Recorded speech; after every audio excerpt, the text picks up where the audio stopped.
Estas férias leve o observador no bolso. Na praia, no campo ou entre viagens, acompanhe toda a atualidade sem limites. Assine com 40€ de desconto e habilite-se a ganhar uma estadia de 2 noites num dos hotéis boutique da Small Portuguese Hotels. Este verão, desligue da rotina, não da informação. Assine em observador.pt. De seguida.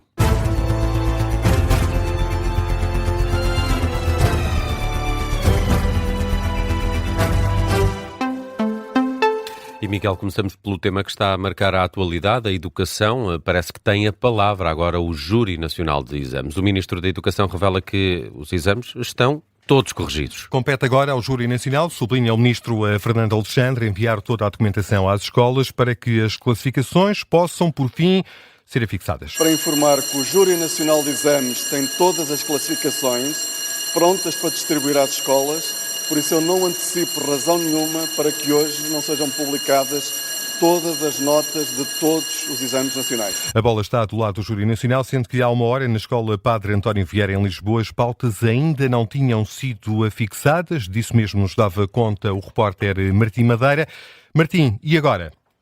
A melhor resposta que eu tenho é não estão ainda afixadas. A Secretaria até alargou o período de fecho, era suposto fechar à 1 da tarde, portanto mesmo agora, e um pai que saiu aqui da escola deu-nos conta que alargaram a Secretaria para as 4 da tarde e vai ser essa a nova hora de fecho, o que indica que a entrega dos exames pode ainda ser estendida e que pode ainda demorar algum tempo. Quanto a professores e direção, ainda tentámos falar novamente, mas continuam em reunião dentro da Escola Secundária Padre António Vieira. Encontramos, de facto, um docente de outra escola da zona, cá fora, que está também nessa reunião e que se recusou a prestar qualquer tipo de declarações sobre a situação. Já outras duas responsáveis também que estão presentes nessa reunião também vieram cá para fora e apenas adiantaram que não há ainda nada em termos de notas e que dizem mesmo que não vão ficar cá durante muito mais tempo. Ainda se levanta também a questão, pelo que me disseram,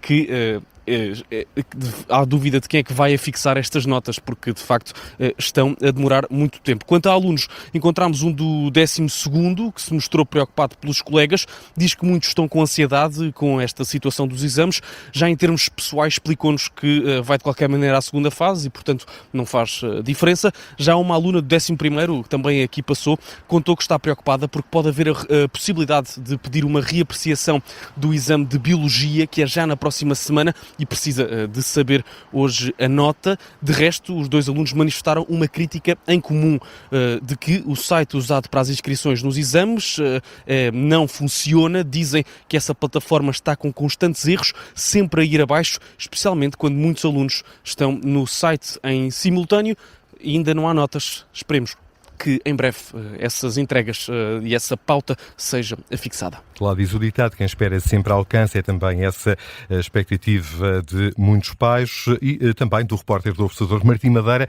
que tem estado junto à Escola Padre António Vieira, na zona de Alvalade, em Lisboa, para aqui nos dar conta se de facto se concretiza essa fixação das pautas. Apesar dos problemas registados com a correção dos exames e o adiamento por 3 dias nesta divulgação das notas, o Ministro da Educação garante que não vai ser necessário mexer noutros prazos. Desde logo a segunda fase dos exames nacionais, mas também o calendário de acesso ao ensino superior.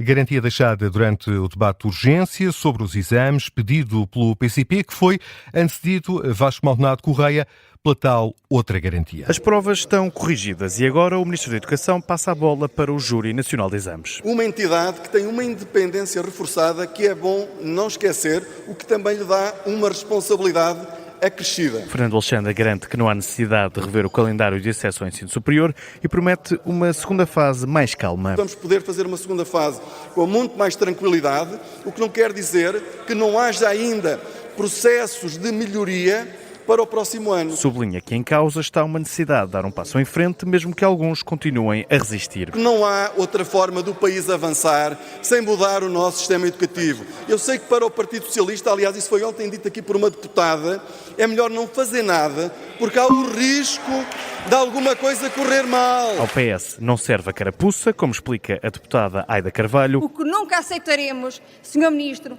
é que em nome de um discurso reformista se transformem alunos, professores e escolas em meras cobaias de experiências mal concebidas. Para o Chega, o Executivo está a fugir às responsabilidades. Um governo que passa a culpa a um, a outro e não percebe que quem governa, quem tutela a educação, tem a responsabilidade perante pais, famílias, comunidade escolar, diretores e professores de lhes dar a resposta, está a falhar na sua função de ser governo. O debate de urgência acontece a pedido do PCP. Paulo Santos também aponta a mira a Fernando Alexandre. É uma responsabilidade sua, Sr. Ministro. É uma responsabilidade do Governo. Foi uma responsabilidade de quem tomou uma decisão para alterar um procedimento sem estarem reunidas as condições. E Fabiano Figueiredo, do Bloco de Esquerda, quer voltar a ver o Ministro no Parlamento. As notas que saírem hoje sairão por responsabilidade dos professores. O que falhou foi tudo por sua causa. Vemo-nos na Comissão Parlamentar de Inquérito. O Governo debaixo de fogo, na Assembleia da República, acusado de ter tentado dar um passo maior que a perna na correção dos exames nacionais. Vasco Maldonado Correia, jornalista do Observador, que acompanhou este debate de urgência pedido pelo PCP, com a oposição a avisar o ministro Fernando Alexandre. Foi convidada da Vichy Soares, Alexandra Leitão, defende a saída de Fernando Alexandre do cargo de Ministro da Educação. A antiga líder parlamentar do PS, que também foi secretária de Estado da Educação, defende que o problema com os exames nacionais está a afetar toda a estrutura do governo. Em entrevista à Vichy Soares, o programa da secção de política do Observador, Alexandra Leitão diz que o ministro deve sair, mas só depois do problema ser resolvido. Este é um problema que o governo criou com decisões políticas erradas. Claro, e que, de certa forma, afeta até todo o governo. Porque nós vimos o primeiro-ministro dizer que a culpa era da resistência dos professores e ouvimos o próprio ministro da Reforma do Estado dizer, bom, estas coisas para se avançar tem que se fazer por tentativa e erro. Acho que o Sr. Ministro da Educação tem primeiro que resolver este problema e depois tem que olhar para si e o Governo tem que olhar para tudo e perceber se ele tem condições políticas para continuar. Já tive a oportunidade de dizer isto, que vou dizer a seguir e vou manter. Eu tenho dúvidas que ele tenha condições para continuar. Foi isso que disse Alexandra Leitão, entrevistada pelos jornalistas da secção de política do Observador, autores do programa Vichy Soares, com críticas ao governo pela falta de empatia com as famílias. Este tema da empatia foi, de resto, abordado por Luís Montenegro durante o debate do Estado da Nação. A antiga líder parlamentar do PS, atual vereadora da Câmara de Lisboa, deixa ainda elogios à liderança de José Luís Carneiro. Há mais uma polémica a envolver o Ministro da Administração Interna, depois da questão em torno das faturas e dos comprovativos de pagamento das obras do Monte em Santo Eutónio. Foi descoberto um atrelado de droga apreendido em 2024 pela PJ na Constru Barcelos. A empresa que celebrou 17 contratos com a Polícia Judiciária por um valor acima de 2 milhões de euros e tem obras particulares em curso no Monte Alentejano do Ministro da Administração Interna, Luís Neves. Aqui connosco está o José Rafael Lopes. Zé, este atrelado estava no Seixal, desapareceu o ano passado.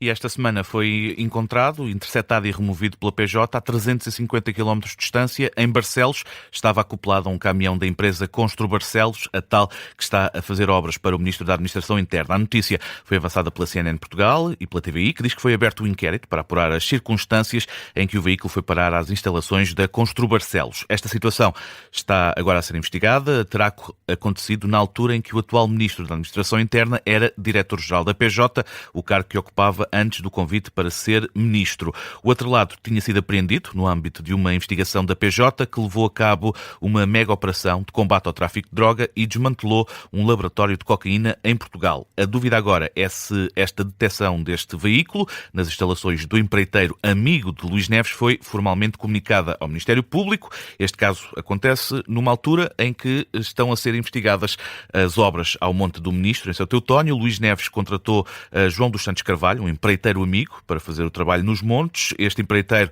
já tinha trabalhado em várias instalações da PJ, espalhadas pelo país, entre elas a remodelação da sede na Guarda, que foi dividida em 5 adjudicações entre 2020 e 2023, bem como as obras no edifício da Unidade Local de Investigação Criminal de Évora, cujo contrato não foi registado no portal base. Luís Neves negou, em entrevista ao NAU, qualquer tipo de preferência por João dos Santos Carvalho, disse que só tinha conhecido pessoalmente o empreiteiro no fim da obra da Guarda, quando já tinham sido adjudicados 70% dos contratos. Sobre as obras no Monte Alentejano do Ministro, as mais de 100 faturas foram entregues ao Observador pelo Ministério da Administração Interna, revelaram que o valor faturado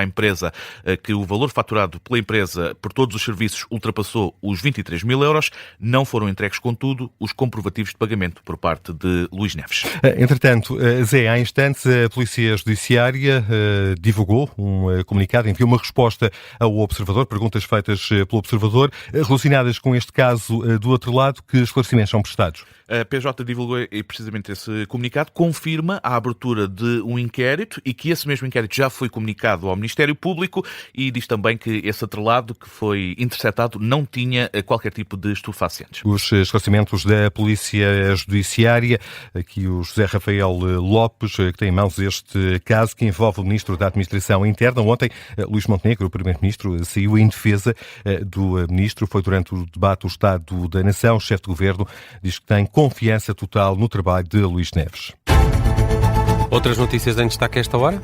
Vem novo aumento, não se sabe exatamente quando, mas é praticamente certo, de acordo com a previsão da ANAREC, a associação que representa os revendedores de combustível, que o preço do gasóleo e da gasolina vai voltar a aumentar. No caso do gasóleo, o aumento deve chegar aos 12 cêntimos, no caso da gasolina, 5. Os preços da habitação aceleraram em quase metade dos 24 municípios mais populosos de Portugal no primeiro trimestre do ano. Dados do Instituto Nacional de Estatística. Os preços da habitação aceleraram em 11 dos 24 municípios com mais população. O INE destaca Funchal e Guimarães, mas a verdade é que todos os municípios com mais de 100 mil habitantes da Grande Lisboa, Península de Setúbal e área metropolitana do Porto registaram preços medianos de habitação superiores ao valor nacional. Há apenas 2 exceções nestas áreas metropolitanas, Gondomar e Santa Maria da Feira.